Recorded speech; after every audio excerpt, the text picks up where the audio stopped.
going to talk about fall gardening today. Now, a lot of this I know that you already know, so I'm hoping there's a few tidbits in here that maybe will be new to you. Now, I think all of you know that there are zones for the coldness in our country.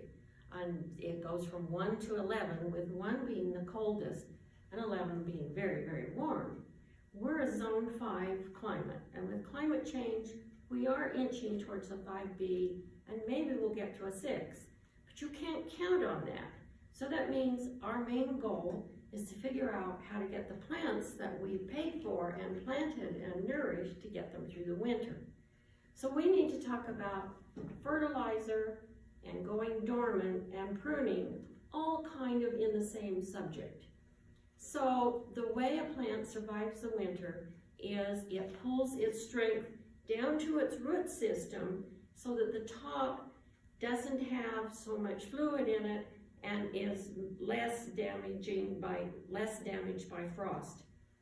Well, if you fertilize that plant, you put it in a growing state and it can't go dormant. It can't do both things at the same time. If you prune a plant, you're saying to the plant, yes, I've been pruned, but now I have to put in new growth. The new growth stage also prevents the plant from going dormant. So the amount of pruning that you can do in the fall is very limited. So only prune what's going to break in the snow, what is just absolutely essential. Leave your roses alone. You prune those in the spring when they're just starting to bud out.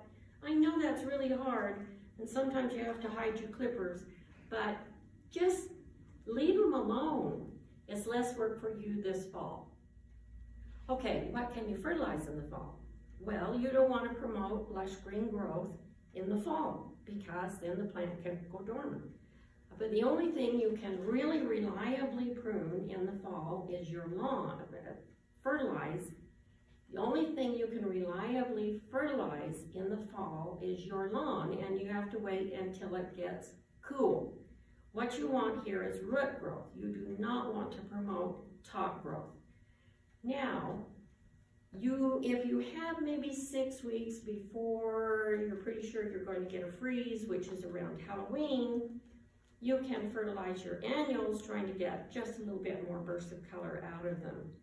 You can maybe half-strength fertilize the houseplants that you're bringing in, but stay away from absolutely everything that you need to survive the winter outside, because it cannot be in a growing state. You just put it in danger of freezing. What's on that fertilizer bag? So you need to know about the numbers on your fertilizer bag. So we have a fertilizer bag here. So this happens to be a 16, 16, 16. That means it is 16% nitrogen, 16% phosphorus, and 16% potassium. So there will be different numbers on different bags. So if you get a bag that says 10 or 16 and then 0, 0, that is all nitrogen. That's for lush green growth. That's for your lawn. You don't want to give that to your trees because you don't want lush green growth. You want hardwood that is not going to break in the wind. So you need to know. So nitrogen is for lush green growth, and it can promote too much soft growth if you give it to the wrong plant, or too much, it can kill it. It is easily moves in the soil, so it can be washed away with excessive rain. Now, phosphorus, that's what you want in the soil for flowers and fruit, and it does not move in the soil, so you have to work it in quite close to the plant, to the root base there. And the only time that's going to move is if there's enough water and the phosphorus granules are on the surface and it can actually be physically washed into a storm drain or a lake or a ditch that's going to take it someplace, and this can lead to an algae bloom. So be aware of what you're doing. Potassium is for strong stalks and disease resistance, helps the plant get through the winter, and our soils have lots of that, so don't worry about that number. oftentimes that's very low, and that's perfectly fine. There are other micronutrients that I'm not going to try and go into, but these are the three main ones that we need to know about. So you need to know when you're buying that bag of stuff what you're getting. One of the things you really can do, and is very much recommended, is weed spray. The broadleaf sprays that really haven't been able to kill those deep-rooted weeds, fall is the best time, because they're also going dormant and they're pulling that spray down into those deep roots. So morning glory, those dandelions, the thistles, all of those that you've been really having a hard time to get to respond to the spray, those cooler days are the most wonderful time to be spraying. So hop on that and use the advantage. Now, let's say that you've found some plants in the fall that you want to plant. Fall is a great time for planting, but there can be some drawbacks. So here's our plant, and it's been in the can, been in the pot all summer. So that means it's probably rather root bound, and you need to know how to handle that. So now I'm going to push on the side of the pot to loosen that up. And you betcha it's root bound. Can you see that? See all those circling roots? That is not a healthy way to plant your plant. Look at the bottom. Look at all of that. How thick that is. This plant cannot break loose from this circling that it's had to do in the pot to find a place to grow roots. So you need to do what's called root pruning. So that one of the things you need to do is just simply, let me do it out here. We're just going to saw off that bottom part.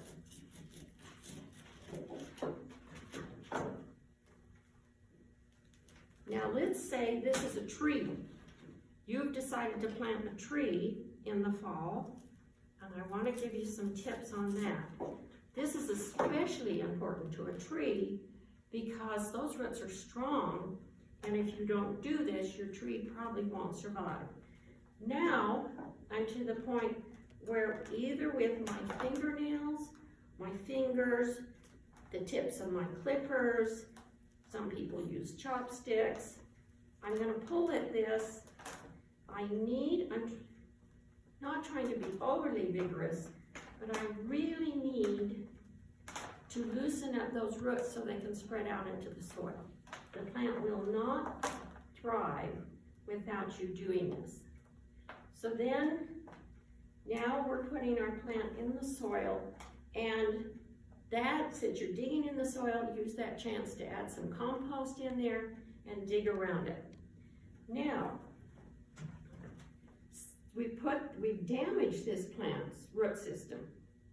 So if you're going to have some hot weather, it's really nice to put a little layer of compost around there, not touching the plant, so that the roots stay moist and they have a better chance to survive. In this case, I wouldn't top prune because it's still blooming and still pretty. If it's gone grubby, top prune it so that the roots are not having to support so much. Let's say one of those plants you decided to plant is a tree. So those tree roots are very vigorous. So let's talk about that for a minute. All right, here is the hole that you've decided to plant the tree in. Here is the tree over here in its can or pot. That's a tree. You're going to measure where the soil level is. What is it? 8 inches, 12 inches, whatever it is. You're going to check and see where that is. Now we're here on the outside of the hole. You're only going to dig your hole as deep as whatever you measured here. You do not want your tree to settle. you're going to dig it 3 times as wide so that the roots can spread. But if your tree settles and the root flare of the tree, which is where the roots come off of the trunk, they need to be at surface level or just barely underneath. They need oxygen. So if you have a tree in your yard, here's grass, and your tree comes up like a telephone pole, like this, it was planted too deep, it's probably not healthy, and there's not much you can do about it. That root, there should be a little bit of roots coming out here on the side to know that it's properly planted. And this is why you're going to check this depth, and that's what this depth is going to be. Now out here, here's our tree in here, up here. Oh, what a lovely tree we've drawn. So, and here's the original ball, and it's gone down to here. And this out here, you're gonna make nice and crunchy, but you're not gonna overdo it. Maybe just a bag of compost, maybe 2, depending on how big an operation you're working with. Now, another trick, maybe you planted your tree in the spring and you had a moat around it to contain the water. That's lovely for the spring and summertime. It's not good for winter, because if that moat can hold water and have a puddle there, one that's depriving the roots of oxygen, that's going to kill your tree. But also the freezing and thawing of that root, of the puddle, the puddle down there, it's going to cut the bark, and that will kill your tree. So be careful of that. Now, if this is a first-year tree, whether you planted it in the spring or whether you're planting it now, that trunk needs tree wrap. Probably maybe only the first year, look it up and see if you have to do it a second year. This is only going to go on for the winter. That bark is so thin in a young tree that when the winter sun hits it, it's going to expand, and the shadow side of the bark around the side is not going to expand, and you're going to get splitting because of the temperature difference. So what this is doing is protecting that sunny side of the tree so you have even temperatures. And in the spring, you just take that off. It'll probably be falling off by then, but do remember to wrap your trees that first year. All right, don't put any fertilizer in that hole with your tree. There is plenty of natural nutrients in the soil that first year, and that tree is going to need to produce roots. So you're not going to see a lot of growth the first 2 years. They say the 3rd year is usually when you see top growth. So don't give it more than it can really handle. Now, let's say that you have bought other things, perennials that you want to put in the ground. You're going to use about the same technique. You're going to crunch up the soil and get them planted at the same level they were. Now, one thing you need to do with those is if it's warmed back up, see if you can put a little bit of compost on the top there to shade that soil and keep those roots cool. One thing I've had to learn the hard way is that come back to where you did your planting in maybe 2 or 3 days, and I want you to take your trowel and kind of poke at it a little bit. See if there are air pockets that have developed down in around that root system. It's true, the plants have to have oxygen, but they just need tiny little pockets of oxygen. And if you have developed air pockets down in there because of the water and the soil shifted just a little bit, you do need to crunch around in there so you don't have air pockets in there. So be careful of that. Be especially careful of that in the spring when you're planting little plants that came in a 6-pack, and so they have a tiny little root system. Has the sprinkling system wash the soil away from the tiny root ball? Come back and check, because you may have to do a little bit of secondary bringing some soil in there. So be careful of that. Now, if you're growing plants in your yard, they're out of zone. In other words, you're growing something that really can't survive in a zone 5. You're really growing a zone 6 or 7 plant. you're going to have to mulch those. But this has to be done when the soil is cold. Don't do it when things are still warm, because what you're trying to do is have the root system stay consistently cold. The warm and the cool, warm and the sunshine hitting that is the worst for the plant. And if you put a pretty thick mulch on there, then your plant is going to be protected. It's going to stay a consistent temperature, and that's what you really need, is consistency.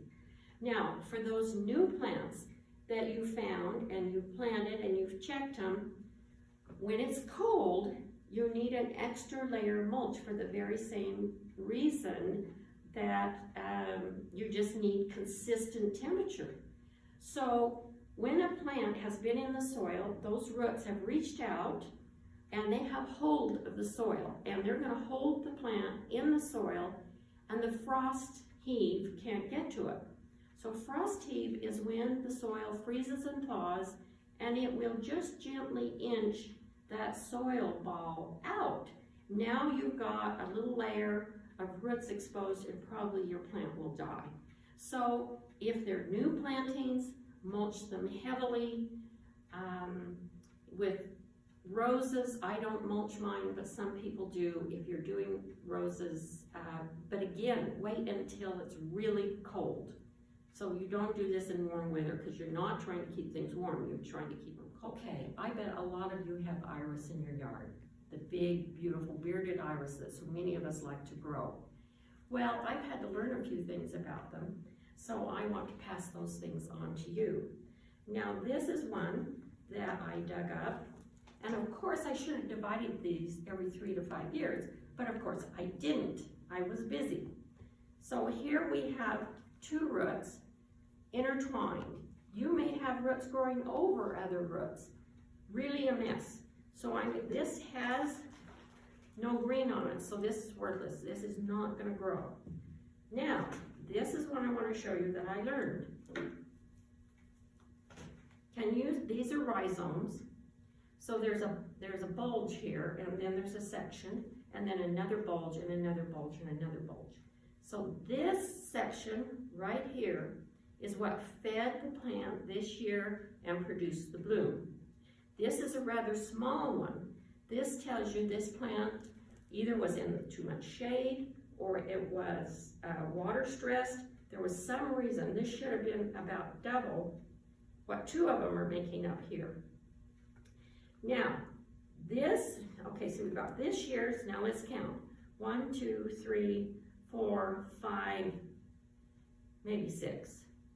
So that's 6 years of rhizomes that the plant has produced, and each year put on that growth. So you can see why the center of the clumps get to be such a mess and so intertwined. They're worthless to the plant, and so I'm just going to cut it off right there.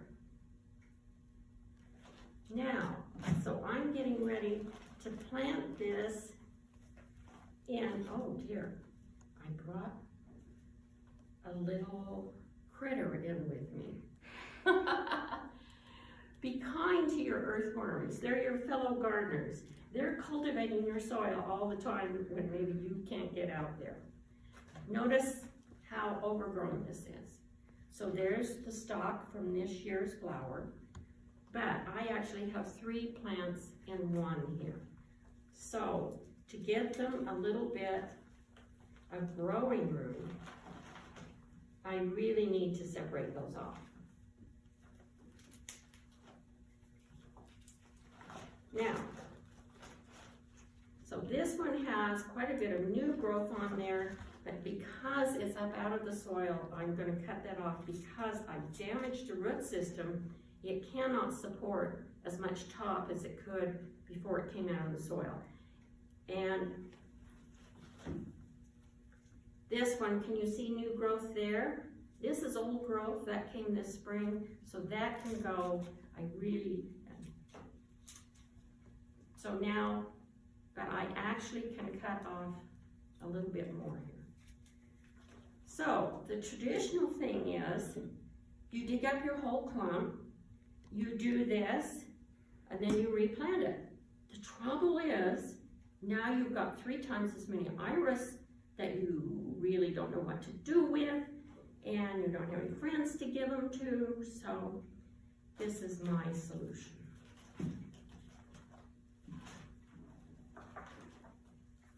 So we're going to pretend that this one is still in the ground, still planted. And I've gone out there and looked at it and said, oh my goodness sakes. And I don't want to dig them up. So I'm going to go in there with a pretty good set of clippers and just cut it right down in the ground. So I haven't had to disturb the roots. And I'm going to go through, and some will be lumped over other ones. Some of them you're just going to throw out. When you do it the traditional way, a lot of times you don't get a bloom that first year of planting. And I don't want to miss out on those blooms. So that's sort of my little bit of cheat of doing it right in the ground. The ones that are lumped over, I'm probably just going to pull off, but I am going to cut them back to just one rhizome and save myself a lot of work. Now, when you plant iris, they have to be, this rhizome goes in horizontally. This needs to be exposed to the sun. So, let me just show you this.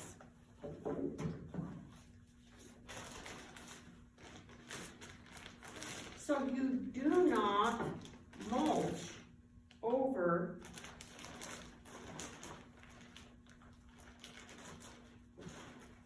can you see this? So when we plant iris, we make a little hill right here. So we've got a little hill, and then we've got our rhizome. We can set that on the hill, push the roots down into the soil, and then come back and cover them up. So that's how we plant them. But notice the rhizome is still on the top. So if you want to mulch in that planting, you've got to come back and flick the mulch off of the rhizome, and don't let fertilizer land on that. Flick that off. If you're just throwing it in there broadcast, realize that has to be exposed to the sun. So you need to know how to plant that, and so many of us have iris and really love it. All right, now you're going to be growing probably some bulbs that have to come in for the winter. So we're talking about cannas and elephant ears, begonias. Remember, there's numerous kinds of begonias, but we're talking about the tuberous begonias now that grow from a fat little tuber like that, and there's lots of others. They do not need to be frosted to need to come in.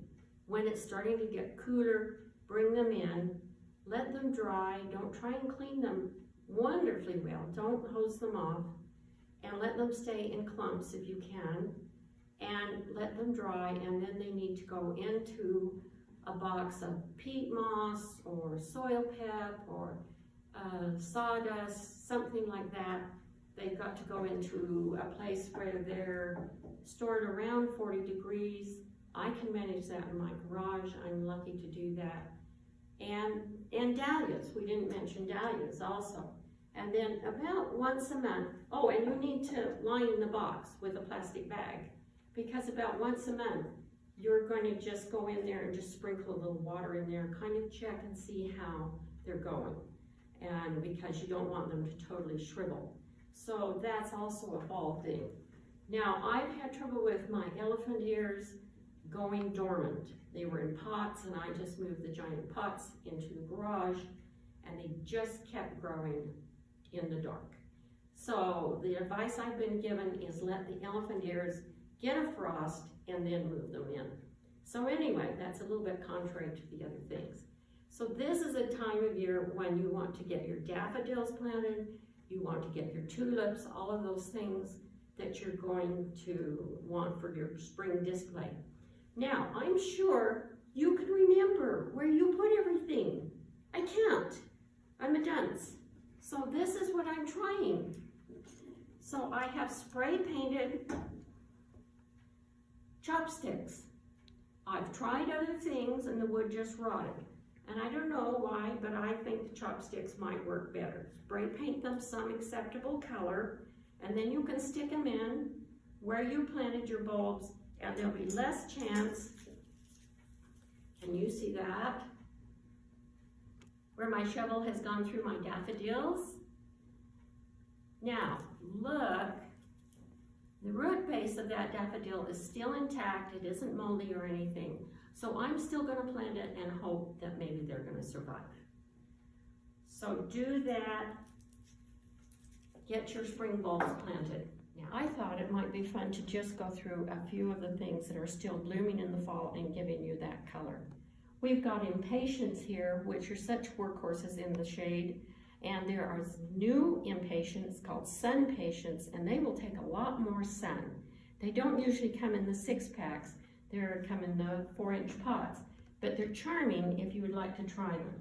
So, you all have tons of annuals and you know about the annuals, but this is one that maybe you don't know about. This is called Lantana, and it really likes the heat. So sometimes you have that hot spot that's maybe next to the sidewalk and you're really wondering what to do.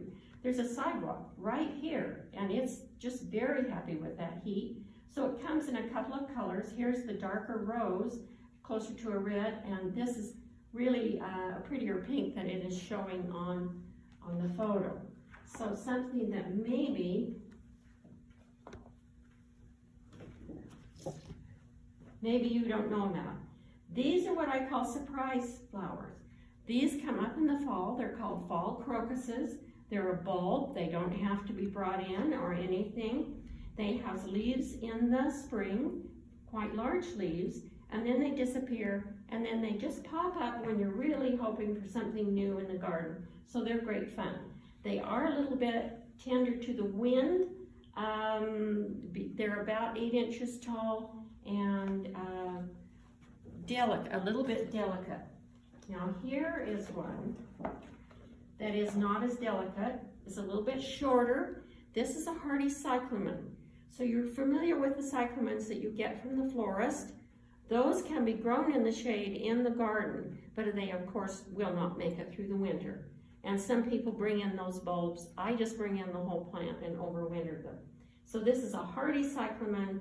Again, it does the same thing. It has rosettes in the spring, and then it disappears, and then you have this wonderful little display in the fall. And it will, after you can get a little colony organized, it will jump from here to there, but they're so delicate that you're really happy to see them jump.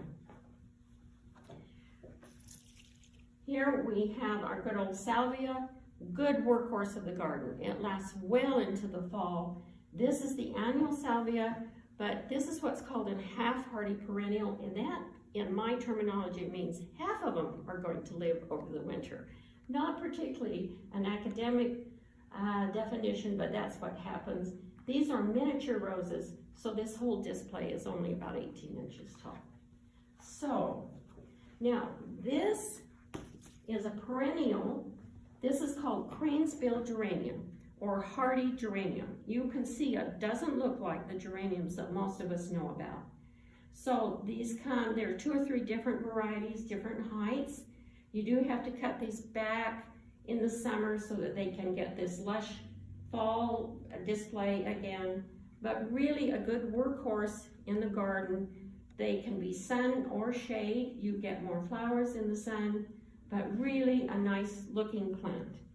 Kind of fun. Now, your cone flowers, this is echinacea. They are still blooming, and we're filming in September. They're calming down, and they're just really good workhorses in the garden. This is an important flower in the garden because it has a seed pod on it. So when you're cleaning up in the fall, if you can leave this kind of plant with the seed pods on them, it's really important for the birds so that they can survive. They can survive the winter. And these are sometimes called, I call them Gloriosa Daisies. Sometimes they are called by other names, but they are still blooming mid-September, and there are going to be a few blooms really for another 2 or 3 weeks. This up here, I don't know if you can see it. This is an anemone. It isn't open yet, And this is when it's open, and I'm sorry, that's a little bit out of focus, but we had to enlarge a photo because they hadn't opened. Definitely a fall plant, about 4 feet tall. They will jump around the garden, but they're very welcome in those late fall days. Good old garden phlox, still blooming in September, and just a good workhorse plant. They will bloom with half-day shade, so that's good to know, and of course they like full sun too. Cannas, this is a plant where you have to dig up the rhizome and store it in the garage, but it's a wonderful display plant, and the foliage is just really exciting because it's so bold. California poppies, what could be easier? But they will pop all over your yard, so beware of that. They get kind of grubby looking late summer, and if I cut them back, you can see new growth coming up from the base, and you know, they're just blooming their heads off. They're amazing, but they do spread, so be aware of that. Now, it's kind of a confusing photo because of the background. This is an iris, a bearded iris, and you say, why is that in a fall planting? Well, there is a group of iris that are called rebloomers, and if the season is long enough, they will give you some bloom in the fall. They aren't just the regular ones, you have to be buying a rebloomer. So kind of fun for that. And one last one. These are asters. This really doesn't show the full color power that the asters will produce because we had to photograph this a little bit early, but the bees love these. And all of these late summer blooms are really very helpful for the bees. So do try to have some things blooming late because good old bees, they're hungry at that time of day, that time of year. Oh, we have one more. This one has a funny name.